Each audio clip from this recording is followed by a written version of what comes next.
అందరికీ నమస్కారం. నేను మీ కిరణ్ రాయర్. మనం చూస్తున్నాం నిన్న రోజు వైసీపీ అధికార ప్రతినిధులు చెప్పుకోలేండి వైసీపీ అధికార ప్రతినిధి చెప్పి ఈ గత కొద్ది రోజులుగా టీవీలో వచ్చి వెనకాల జగన్ బొమ్మ పెట్టుకొని ఓవర్ యాక్షన్ చేస్తున్న శ్యామల నిన్న రోజు తెలంగాణలో కేసు నమోదైంది. అది ఎట్లాంటి కేసు అంటే యువకులని టార్గెట్ చేసి ఏదైతే బెట్టింగ్ యాప్స్ పేరుతో బలి తీసుకుంటుందో దాన్ని ప్రమోషన్ చేయడం. ఈమె ఒక అధికార ప్రతినిధి పార్టీకా లేదా బెట్టింగ్ యాప్స్ ప్రమోషన్ చేయడం అధికార ప్రతినిధా? చెప్పండి. ప్రతి ఒక్కరి వ్యక్తిగత విషయాలు ప్రతి ఒక్కరి వ్యక్తిగత జీవితాలు ఈమె వేలు పెడుతుంది. వాళ్ళని నరికేయాలి, వాళ్ళని తాట తీయాలి, తొక్కి పెట్టాలంటుంది. ఇప్పుడు ఈమెను ఏం చేయాలి చెప్పాలి. వైసీపీ పేటీఎం అని చెప్పాలి ఇప్పుడు.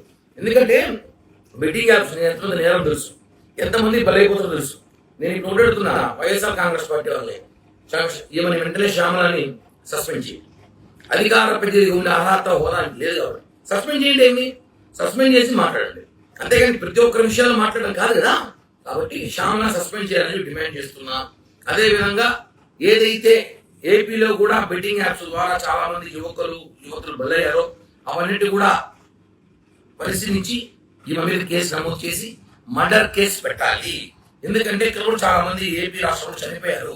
వాటికన్నా కూడా ఈ బెట్టింగ్ ప్రమోషన్ కారణం కాబట్టి ఏవైతే తెలంగాణలో కేసులు నమోదయ్యో దానికి సంబంధించి ఈ ఆంధ్రప్రదేశ్ రాష్ట్ర వైఎస్ఆర్ కాంగ్రెస్ పార్టీకి అధికార ప్రతినిధి ఉందో ఈవిడ కూడా కారణం అయి ఉంటుంది. కాబట్టి ప్రమోషన్ వల్ల ఈమెను చూసి ఇన్స్పైర్ అయ్యి చాలా మంది ఇన్స్పైర్ అయ్యాక ఏమో చెప్తుంది కదా, ఇన్స్పైర్ అయ్యి బెట్టింగ్ లాపాడి చాలా మంది ఆస్తులు పోగొట్టుకొని ప్రాణాలు తీసుకున్న సైతం చూస్తున్నాం. కాబట్టి ఈమె సూక్తులు ఈమె ప్రవచనాలు అందరూ చెప్తుంటుంది చాలా వరకు. ఇవన్నీ సోది పక్కన పెట్టే శ్యామల గారు కూడా అన్నది. ఎందుకంటే గారు మన గొప్ప నేను చేయట్లేదు. శ్యామల మీద కేసు నమోదు చేయాలి, వైసీపీ సస్పెండ్ చేయాలి. అధికార ప్రతినిధి వైసీపీ పార్టీగా లేకపోతే బెట్టింగ్ యాప్స్గా. కాబట్టి ఆమె మీద చర్యలు తీసుకోవాల్సిందిగా ఏపీ పోలీసులను కోరుతున్నాను.